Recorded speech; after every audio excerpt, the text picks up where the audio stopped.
안녕하세요. 제타바이트 부산센터 실장 이동원입니다.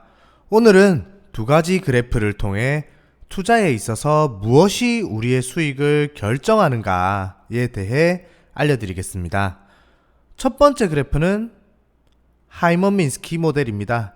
이 그래프는 시간의 흐름에 따라 시장 및 언론, 대중들의 참여도가 어떻게 되는지, 그리고 그에 따른 가치가 어떻게 변화하는지를 보여주는 그래프인데요. 왼쪽부터 오른쪽으로 시간의 흐름을 나타내고 그래프의 높낮이로 그 가치를 볼 수 있습니다. 초반에는 가치가 낮은 상황에 현명한 투자자분들이 투자를 하는데요. 그 이후 기관 투자자들이 들어오면서 더 값어치가 상승하게 됩니다. 그리고 입소문이 나거나 언론에서 보도를 하거나 매스컴을 타게 됩니다. 가치는 더욱 올라가겠죠? 그제서야 올라가는 걸 확인한 개인 투자자들이 참여를 하는데, 이 부분이라고 생각하고 들어간 개인 투자자들이 들어갈 땐 사실은 여기 이 부분이라는 거죠. 그래서 나만 사면 가격이 떨어진다 라는 말이 나오는데 사실 어쩔 수 없습니다.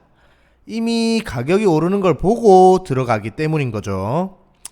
당연한 걸 얘기하면서 억울해 하시게 되는 겁니다. 16년도 비트코인 때도 이런 형태의 흐름을 보였습니다. 너도 나도 중고등학생들마저 코 묻은 돈으로 코인 투자하는 시기가 왔을 때 어떻게 되었나요? 그림과 같이 가치가 단시간에 엄청나게 하락하는 모습을 볼 수 있습니다. 생각보다 사람들은 현명한 투자자처럼 가격이 낮을 때 들어가고 싶어 하지 않습니다. 오히려 투자자들은 항상 이 시점에 들어가고 싶어 합니다. 왜냐? 무섭거든요. 주변에서 누군가가 그 투자로 이득을 확실히 본 것을 인지하고 언론이든 어디에서든 이야기를 해서 안정적이라고 이해가 되어야만 투자를 하고 싶기 때문이죠. 그런데 우리가 그런 정보들을 듣고서 투자를 시작하는 시점은 아까도 말씀드렸지만 사실 이 시점이 아니라 이 시점이라는 겁니다. 이 새로운 논리, 요 부근이라는 겁니다. 아까 언급드린 16년도 뒤늦게 이 타이밍에 들어가신 분들 다들 어떻게 되었습니까? 수많은 컴퓨터, 집안을 부숴대는 사진들, 가족이랑 부부 사이가 잘못된 투자로 싸우게 되었다는 수많은 글들이 많이 올라왔었지 않습니까? 이미 주변에서 그걸로 돈 벌었다는 이야기 듣고 여기저기 TV나 방송들에서 언급하는 걸 듣고 들어갔을 땐 사실 이미 늦었다고 생각하셔야 합니다. 그러면 우리는 이 그래프에서 무엇을 배울 수 있나? 현명한 투자자들이 어느 시점에 투자했는지를 봅시다. 뭐가 다른가요? 바로 들어가는 타이밍입니다. 이미 다른 사람들이 몰려들기 전에, 다른 데서 이야기들 나오기 전에 한 박자 빠르게 진입해 있는 겁니다. 똑같은 정보를 들었어도 빠르게 먼저 좋은 위치를 선점했느냐, 안정성과 확인 시간이 걸려서 뒤늦게 들어가느냐 차이입니다. 우리는 이 그래프를 통해서 현명한 투자자가 되려면 남들보다 빠른 행동과 실천이 필요하다는 것을 배울 수 있습니다. 다음은 토큰 이코노미의 S커브입니다. 이건 무슨 그래프인가 하면 최근 블록체인 관련 기업들의 스테이킹을 많이 하잖아요. 회사에 코인을 맡겨두면 그 액수에 따라 매달 보상을 주는 형태인데 시간의 흐름에 따라 수익률이 어떻게 달라지는지를 보여주는 그런 그래프예요. 기업의 초반에는 사람을 모으기 위해 스테이킹 수익률이 매우 높은데 뒤로 가면 갈수록 수익률이 확연하게 줄어들기 시작합니다. 왜냐? 이미 사업이 안정권에 들어섰기 때문이죠.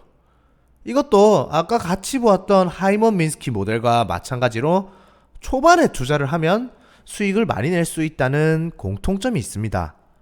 누구는 같은 금액을 초반에 빨리 투자를 해서 수익을 많이 내는데, 누군가는 늦게 투자해서 얼마 안 되는 수익을 가져가게 됩니다. 이러면 부의 추월은 어렵다고 봐야 합니다. 항상 이런 얘기를 할 때 뒤늦게 투자하시는 사람들이 이야기하는 게 있습니다. 나는 이 투자 정보를, 이 사업 혹은 종목이 시작할 때부터 이미 알고 있었다, 성공할 줄을. 이게 이만큼 성장할 것 같더라. 역시 계속해서 오르길래 나도 투자를 들어가서 수익을 보고 있다. 이런 분들이 정말 너무 많습니다. 처음부터 알고 있었고 성공할 거라고까지 예견까지 했는데, 초반에 투자를 하지 않고 주변 사람들이 그걸로 성공하는 걸 다 지켜본 후에 그 다음에 들어가셨다면 사실상 가치가 조금씩 밖에 올라가지 않는 이 시점에 투자를 들어가신 겁니다. 앞서 큰 수익 보신 분들 비하면 너무 적은 수익에 만족하고 계시지 않습니까? 본인은 이게 저점일 때부터 오를 거라고 생각한 안목이 있었다. 해안이 있다고 스스로에게 대견해하고 뿌듯해하면서 그 사실에만 취해가지고 똑같은 시점에 정보를 듣고 바로 투자를 해서 이득 많이 보신 분들을 못 본 척 외면하고 있진 않으십니까? 심지어 뒤늦게 들어간 후에 수익 얼마 나지도 않는 그거 계속 붙들고 계시진 않습니까? 지난 내 예측이 맞았다는 그 사실에 사로잡혀가지고 새로운 투자나 새로운 정보를 외면하는 사람들이 너무 많습니다. 돈 되는 정보 듣고 알면 뭐합니까? 계속 원래 하던 거 쥐고만 있으면 눈만 깜빡해도 새로운 정보, 새로운 사업 계속 생기고 바뀌어버리는 21세기에 살아남을 수가 없습니다. 원래 본인이 좋게 예측했던 투자들, 이제 수익이 어느 정도 나지 않는다. 그렇다면 서둘러서 새로운 곳에 투자를 서둘러 하는 게 좋다. 왜? 수익률은 줄어들었고 좋은 사업은 너무나 많으니까. 또 다른 성장 가치가 높은, 그러면서 시작한 지 얼마 되지 않은 다른 것을 다시 찾아내실 수 있습니다. 이미 여러분은 그런 안목이 있었던 사람이니 초기 투자에 대한 중요성을 알고 판단하여 먼저 행동에 옮길 줄만 아시면 됩니다. 네, 저희 제타바이트 사업 시작한 지 얼마 되지 않았습니다. 안정적이고 장기적으로 수익 많이 챙겨가기 참 좋습니다. 자세한 사항은 강연 영상을 참고하시면 됩니다. 성장 가능성 있는 사업에 초반 투자를 통해 좋은 자리 선점하셔서 많은 수익 가져가실 수 있으면 좋겠습니다. 약을 먹으면 병이 낫는 걸 알지만 먹지 않으면 계속 아프듯이, 음식을 먹으면 배고픔에서 벗어날 수 있음을 알지만 먹지 않으면 계속 배가 고프듯이, 실천 없이 이론만 알고 있는 건 아무짝에도 쓸모가 없습니다. 여러분 머릿속에 있는 판단을 실천할 때만이 여러분을 부자로 만들 수 있습니다. 제타바이트 부산센터 이동원이었습니다.